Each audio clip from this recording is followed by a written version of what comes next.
On July 18th, 2013, the city of Detroit declared bankruptcy. From a financial point of view, let me be blunt. Detroit's broke. That's Rick Snyder, Michigan's governor at the time.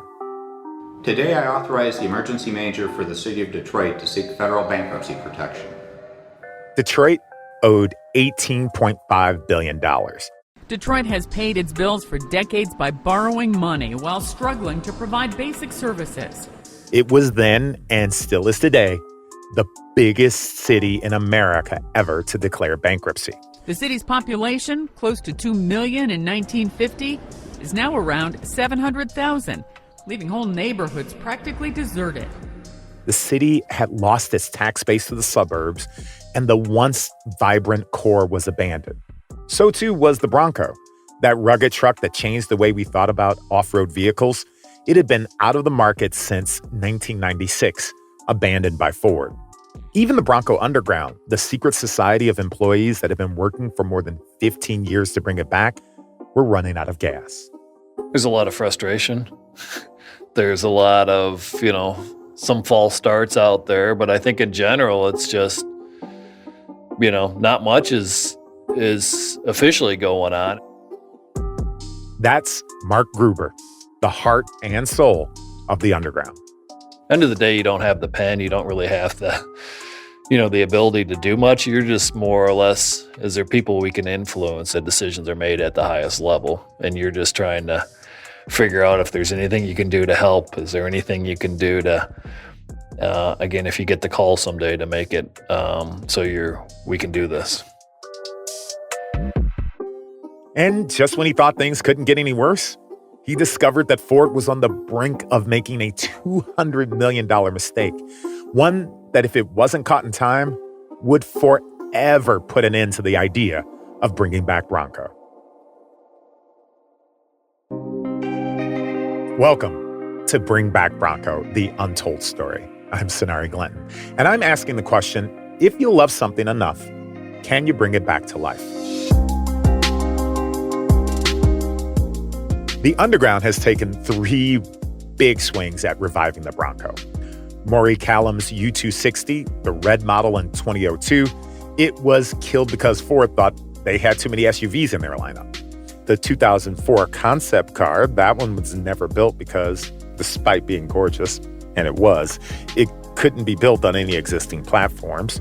And Chris Ring's Millennial Bronco that failed to secure an executive blessing in the lead up to the 2008 financial crisis. 3 strikes and you're out, right? Well, this is not baseball. This is the car business. Chapter 7, Green Light.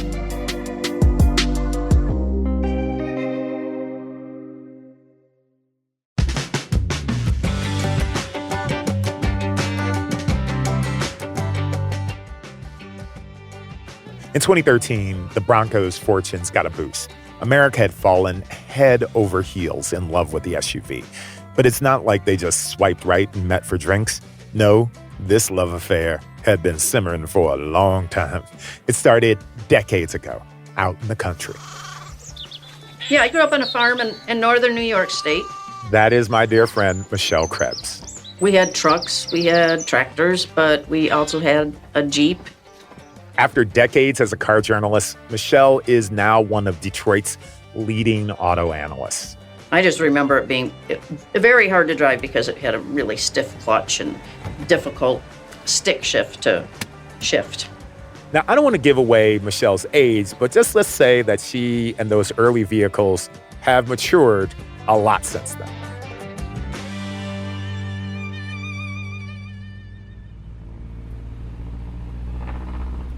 If I think back on being a kid on the farm driving the Jeep, I would never have imagined that we would see the SUVs today that are super comfortable, cool to drive. Really, it is the station wagon of today. 55% of all new vehicles sold are SUVs. 55% translates to more than 9 million vehicles last year alone. It's a massive market. That's made SUVs essential for every manufacturer.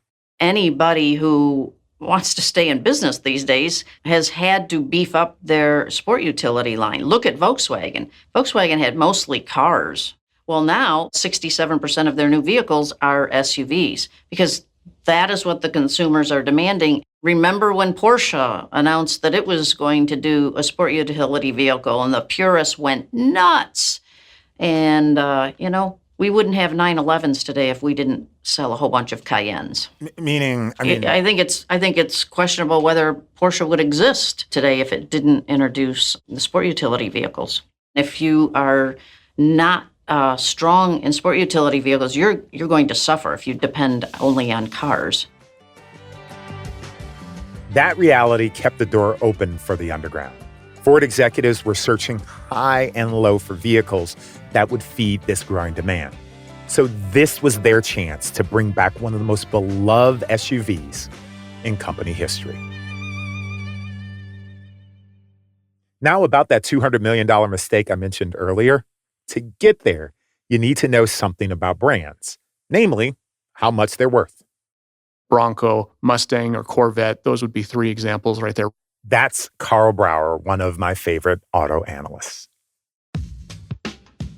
These are brand names that, for a wide portion of the population, immediately elicit feelings of positive, emotional happiness. What's shocking is how strong those associations can be, even after 25 years out of the market. I think Bronco has established itself as kind of this rugged, off-road, adventuresome nameplate. And a lot of people are looking for that in cars. Those positive feelings are worth a lot of money. You can make an argument that it costs over twice as much marketing dollars to raise awareness of an unknown, brand new model name than it does a model name that has some or high awareness. And if you're going to spend $200 million in marketing a new car, which you could easily spend, it could be $400 million if it was a brand that was brand new and no one had ever heard of. In that scenario, the brand name is worth $200 million. But the name Bronco, given its heritage, might be worth many times more than that. That's what makes what happened just 7 years ago so unbelievable. So we've got a group within Ford who does all the nomenclature and trademark work. That's Mark Gruber again, Ford's marketing guy. And then periodically they'll get reports to say, here's all your trademarks that are expiring. It was just, your typical lawyers pushing papers around at yet another meeting where no one is really paying attention. Well, except this time. Mark heard something that made him sit up straight in his chair. At that particular time, Bronco was on the list to say, hey, Bronco's going to expire. Seriously, it was like a footnote at the bottom of a page. Oh, by the way, we're going to lose the Bronco name if we don't use it. 30 years of heritage, followed by 17 years of dudes fighting to bring it back, was all coming to an end because of Section 1058 of Chapter 22 of Title 15. Mark knew right away what that meant, but in case you're not sure, here's Carl Brauer again. Well, it all depends on if someone else would have scooped it up. But if someone knew that it was available, you could have had a Toyota Bronco, right? Or a Chevrolet Bronco. And I think that would have been very painful for Ford to have ever had to witness. Painful and expensive. And it's just amazing when you think about these nameplates and the value that they have and the awareness that they've got, that anyone in any corporation would ever consider letting them slip away. That night, Mark and the Underground held an emergency meeting. Everyone's like, well, shoot, we can't lose it because we can't really develop a Bronco without the name. So the team quickly kind of mobilized and said, hey, this is about to expire. We got to come up with a plan about how we're going to keep the trademark. Now, you can't just fill out some paperwork and apply for an extension. To maintain ownership of a trademark, you got to use it. They decided that their best option was a limited edition run of Ford Expeditions. We're going to call that package the Bronco package. Maybe it's a 4x4 package or something like that. That sounds easy until you realize they had no budget and no authorization. You've got to work with a lot of different groups to make something like that happen. You got to get it in what we call our order guides. So it's on there. You got to get an actual badge on the vehicle. Who's going to design that? Who's going to produce it? How do you get it on the vehicle? Oh, and do you mind doing this on your lunch break? They could just say, hey, shoot, I don't care about it. It's not my vehicle. It's extra work. I don't want to deal with it. But they would be passionate about Bronco too. And so they would come up and try to help and say, okay, what can we do to try to keep the trademark alive on that? A month and a half later, and with very little fanfare, a Ford Expedition was put on display at a really small-time auto show in Florida. Really small time, like shopping mall small time. Now, that Expedition had been modified by a local custom design company, and it had oversized tow hooks, 2.5 inches of lift, leather interior, and a cool two-tone paint scheme. It also had 3 stainless steel etched badges that read Bronco. It's the only one ever built, but it was enough to save the name.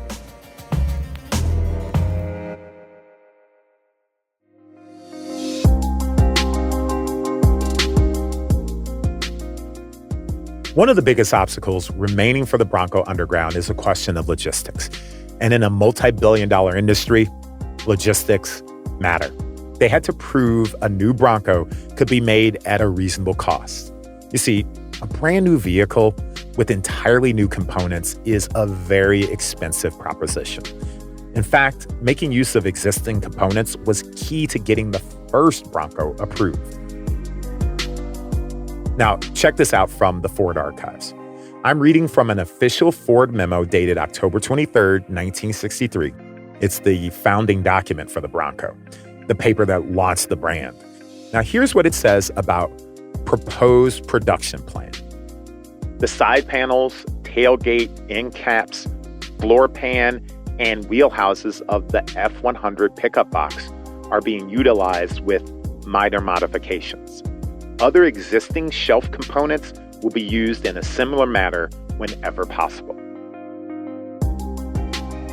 That was the approach in 1963, and the Underground needed to embrace that philosophy to have any hope of building a new one. You've got to have what we call a platform in the industry. You got to have, like the frame or the core pieces to kind of build from. It's like when you're making dinner. You kind of check what's already in the fridge before you head out to the store. Well, in this case, they needed to find something that was a similar size that could share a frame and an assembly line. The problem is, nothing like that existed.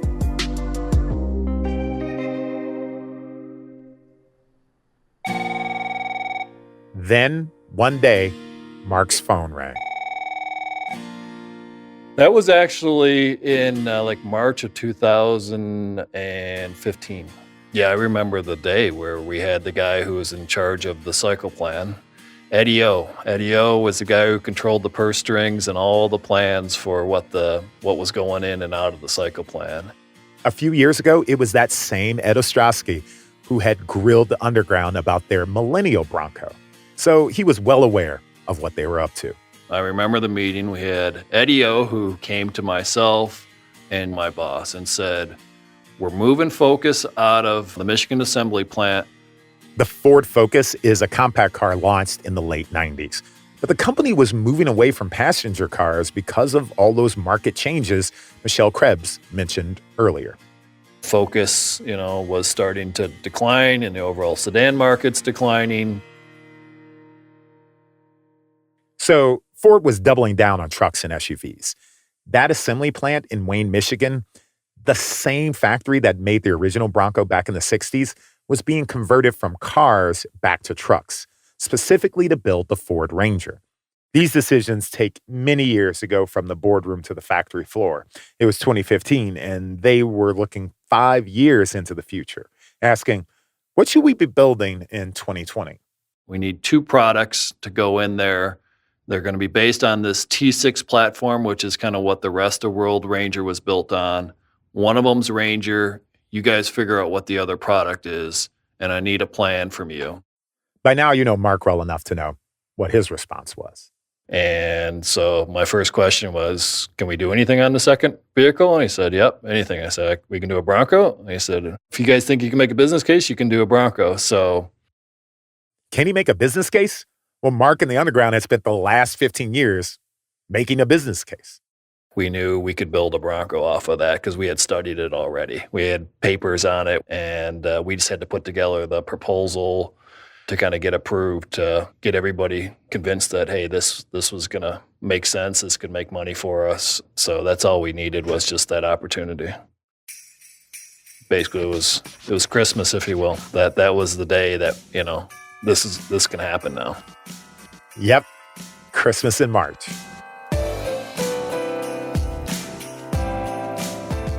I immediately went back to my office at the time and just called in the team and said, hey, today's our day. We got the opportunity here. We got to come in with guns a-blazing to say, this is what we can do with Bronco, and we got to just knock their socks off on this. It was as if the last 2 decades had been spring training, and suddenly it was opening day.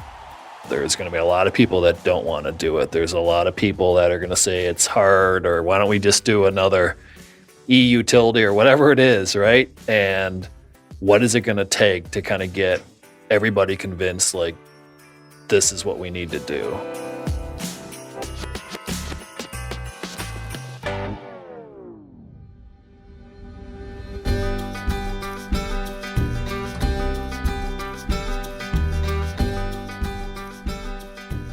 So you're saying, I'm sitting with Mark and Tom Patterson. He's the first person Mark called when he was told there was room in the product cycle for the Bronco. Tell me the story of you standing in the field with a bunch of Jeep Wrangler owners around, and you... They had 15 years of business plans already compiled, enough to fill a half dozen binders. What they needed was to put a face to those numbers. Tell us what you were trying to do. What we were trying to do is understand the emotional and the rational connection to those vehicles. We really need to get out of Dearborn and go out there and live where the customer is and talk to the customer and, be with the customer on everything they do. And what the customer was doing was jiving Jeeps. What was it that Jeep did that got the customers so excited?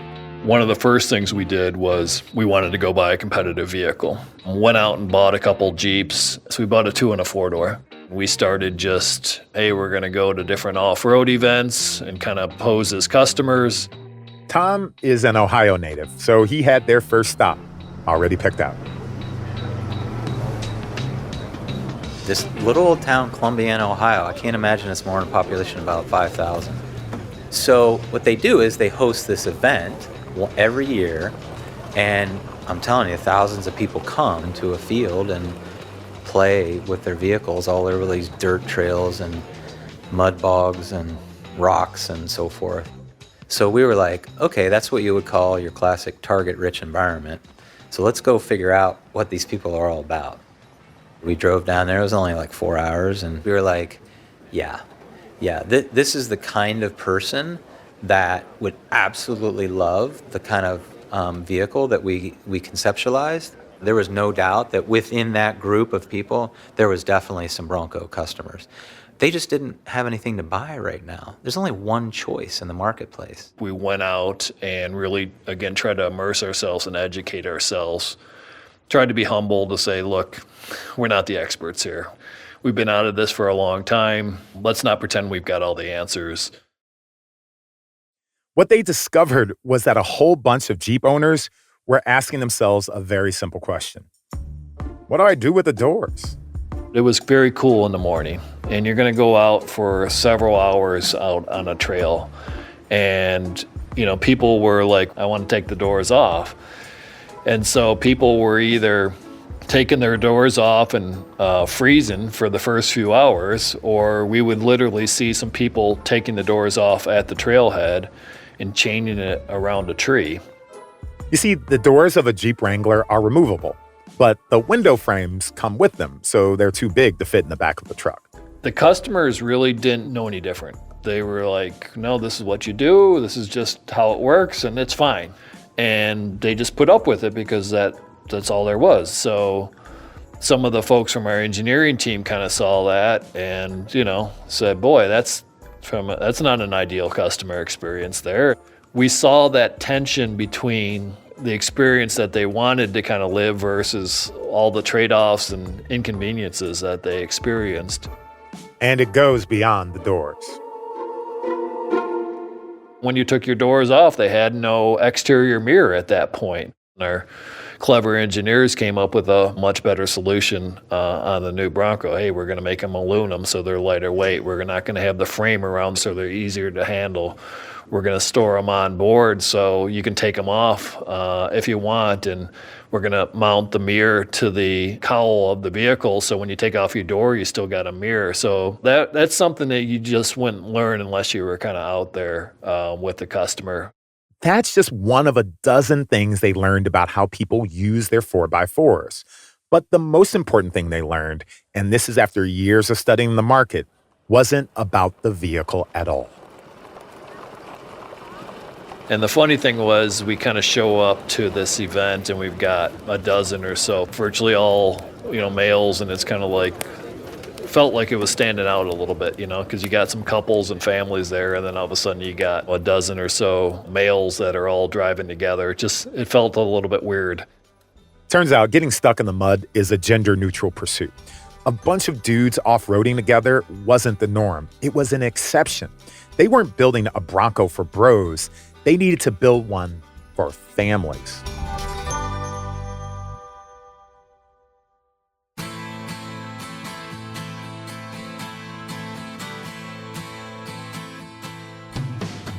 Now, at Ford, if you want to talk about who the customer is for a new Bronco, or for any vehicle for that matter, you have to talk to Sarah Turner. My role is the Consumer Insights Manager. Sarah's job is to understand the customers. And I love it because it's really understanding the people, what's motivating them, their life choices and context from a broad perspective. Her research backs up what Mark saw at the Trailhead. There is a female market, absolutely. Bronco is a huge catalyst for the image that they want people to believe. It's not your soft car, it's bold, it's big, it's gonna make a statement. She found women wanted a vehicle to reflect a part of their personality that didn't get recognized enough. And within women, right, some of us are moms, and it's the antithesis of any mom vehicle. In other words, it ain't no minivan. It's safe, it's durable, it's big, it's reliable, it's rough, and just looking at it, it had inherent capability. We even heard from women, you know what, I love this because I think I'm going to be able to get in it, and I don't care what dirt, mud, whatever, it'll be able to easily rinse off, and away they go. So there's this sense of, utility and comfort that I think is really critical for women. And then when we think about the vehicle itself and the role it will play, so there is this role of adventure that is in their life, but for them, it's about escaping their normal life and it's their me time. So they think of it and they just talk to us about it as this energy that they get from recharging so that when they come back, they feel refreshed. Sarah does her research through large surveys, focus groups, and one-on-one interviews. But she also draws on her own life. I was a little girl, and I had a close family member that lived nearby, and she would help get me off to school in the morning. She was a widow at the time with 3 young kids, and we lived in a rural community. There was, dirt roads and Michigan weather, as you can imagine. Any given day, you didn't know if it was snowing, raining, what was going to happen. That neighbor, the widow down the way, she drove a Bronco. And every morning, the 4 of us would pile into that Bronco. It was a 1984 blue Bronco. And I'll never forget it. And no matter whatever the conditions were, no matter how muddy the road was, no matter how much snow we had to go, and there was this really long driveway with a hill that she had to get up, go up and down to get us out. The Bronco got us there. And I just have those memories of Bronco.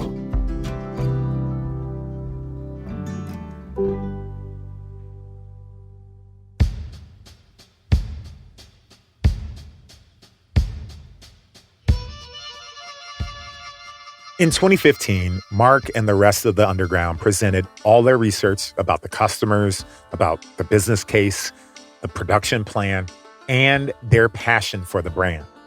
They talked about what reviving Bronco would mean. And it was more than just selling a bunch of 4x4s. This was something that would change the way people thought about Ford. It was a bold idea for a company often viewed as safe. It was exciting, adventurous, and would remind everyone about a time in history that anything was possible.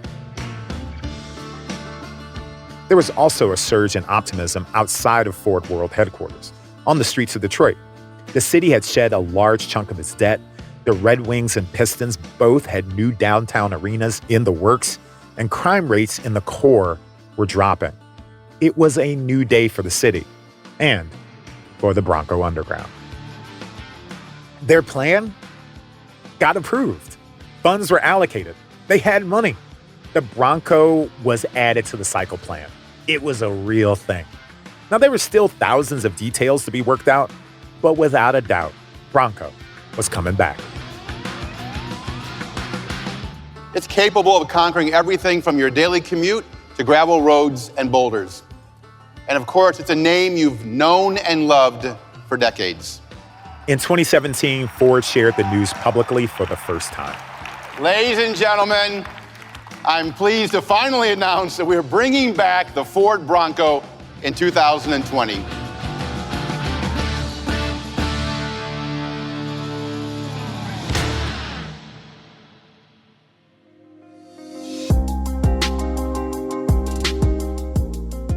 So yes, if you love something enough, you can bring it back to life. It just might take you close to 20 years. But now that it's coming back, what kind of Bronco will it be? Will it be a capable compromise like the 66 Bronco? Something big, brash, and bold like the 78 version? Or maybe something compact and fuel efficient like the Bronco 2? Well, we have one more chapter left in this series, and for that, I'm headed to the most secretive room in automotive, Ford's legendary Studio S, the room where the Mustang, the Thunderbird, and yes, the original Bronco were all conceived. Before you click on that episode, I've got a bit of homework for you. If you had to describe the Ford Bronco in just 2 words, what would they be? You've got the entire dictionary at your disposal, so pick 2. I'll give you my 2 in episode 8, and so will Ford's top designer. I'm Sonari Glinton. This has been Bring Back Bronco, The Untold Story. Be sure to subscribe on Apple Podcasts, Spotify, Google Podcasts, or wherever you listen.